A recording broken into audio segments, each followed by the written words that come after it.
On va continuer à discuter ensemble de cette actualité avec Gérard Vespierre. Bonjour, vous nous avez rejoint sur ce plateau. Vous êtes chercheur associé à la Fondation d'études du Moyen-Orient. Deux attaques, on le disait, ont eu lieu dans la matinée à Tunis, à quelques minutes d'intervalle seulement. Est-ce que pour vous, ça veut dire que c'était clairement coordonné, ces deux personnes qui se sont fait exploser appartiennent au même groupe, très certainement? Très vraisemblablement. Et voilà, cela confirme que la Tunisie a à faire face à une situation sécuritaire difficile, à la fois sur sa frontière avec l'Algérie, enfin du côté ouest, avec Al-Qaïda au Maghreb islamique, et puis sur sa frontière est, frontière poreuse avec la Libye, avec l'État islamique. Et dans les deux cas, donc, les forces de sécurité tunisiennes sont très, très organisées. Il y a 4 différents groupes au niveau de l'armée, de la gendarmerie et de la police, et donc aussi une contribution internationale. La France n'est pas sans être proche de sa Tunisie que nous aimons beaucoup. Les États-Unis sont également présents. Donc voilà, il y a une action contre ces groupes. Et je pense que là, nous avons, à l'opposé des actions précédentes, qui étaient dirigées contre le tourisme, donc contre le ressort économique du pays. Vous parlez Là, il y a notamment un des attentats de message, 2015. voilà, il y a un message politique et un message, je dirais, de contenu différent qui est adressé aux forces sécuritaires, parce que ça prouve que l'action sécuritaire fait mal aux groupes islamistes. Ça veut dire qu'on cherche à déstabiliser les forces sécuritaires, justement pour les empêcher d'agir sur les Non, groupes... ce n'est pas ce genre d'opération qui sera suffisante, mais ça veut dire qu'effectivement, enfin, la façon, je crois, correcte de le traduire, c'est que les forces d'Al-Qaïda, les forces de l'État islamique souffrent de la répression qui est exercée contre eux de ces différents, je dirais, corps d'intervention. La Tunisie, est-ce que c'est une terre particulièrement touchée justement par les attentats? On parlait il y a quelques instants de ceux de 2015, le musée du Bardo et puis la station balnéaire de Sousse. On sait qu'en octobre dernier, une kamikaze s'est faite exploser sur l'avenue Bourguiba justement, donc non loin de la première explosion de ce matin. La Tunisie, particulièrement visée par les attentats, c'est le cas ces dernières années, clairement. Oui, il y a toujours eu une action un petit peu violente en politique en Tunisie, même dans les années 80. Donc, pas forcément au niveau d'attentats, mais au niveau d'agression sur les personnes. Donc, il y a une histoire. Et deuxièmement, on se trouve maintenant dans un contexte géopolitique effectivement particulièrement difficile, avec la Libye qui est complètement désorganisée et qui facilite l'action de l'État islamique. Il y a un vivier de djihadistes en Oui, Tunisie qui oui. est important.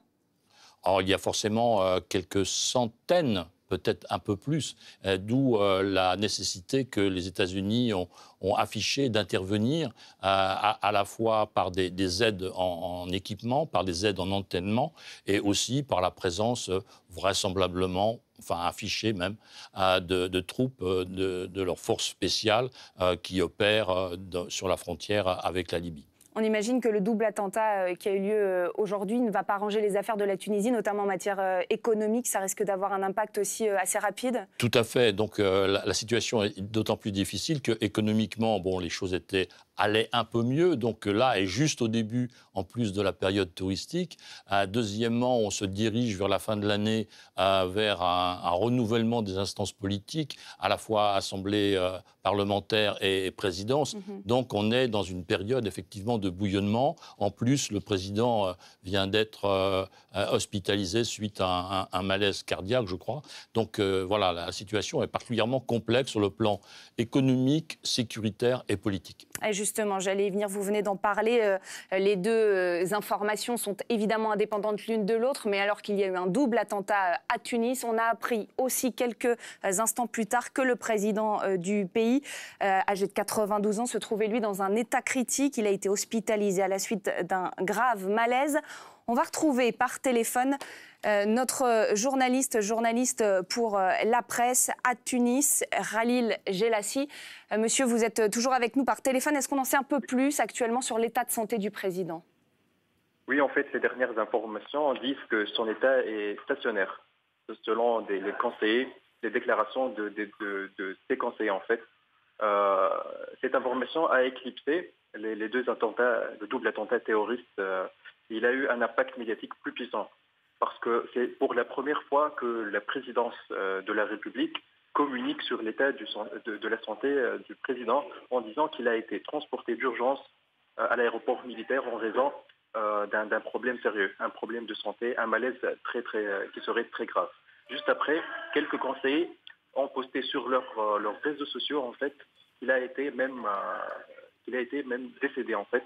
Mais peu après quelques instants, disons, d'autres conseillers ont démenti ces informations, disant que son état est stationnaire. Mais maintenant, la seule information officielle dont nous disposons, c'est qu'il a été transporté d'urgence à l'hôpital militaire de Tunis. Et entre ces déclarations, on n'a pas une information vérifiable. Un mot, Khalil Jelassi, sur l'ambiance à l'approche des élections présidentielles à la fois et législatives dans quelques mois en octobre et en novembre. Climat politique tendu ou pas en Tunisie?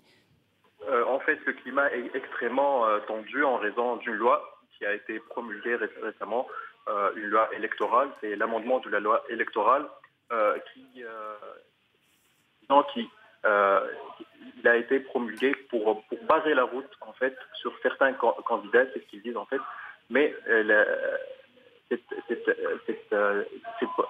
cet amendement de loi, il a rendu le paysage politique et l'échiquier politique très tendu. En fait, on s'attend à des mois très très tendus sur la scène politique. Merci beaucoup Khalil Jelassi d'avoir été en direct par téléphone avec nous depuis Tunis. Merci beaucoup aussi à vous Gérard Vespierre de nous avoir éclairé sur la situation de la Tunisie. Je vous rappelle l'information de cet après-midi, la Tunisie qui fait face à un double attentat. Il y a une personne décédée, 8 autres blessés. C'est pour l'instant le bilan provisoire, bien évidemment. On y reviendra tout au long de l'après-midi.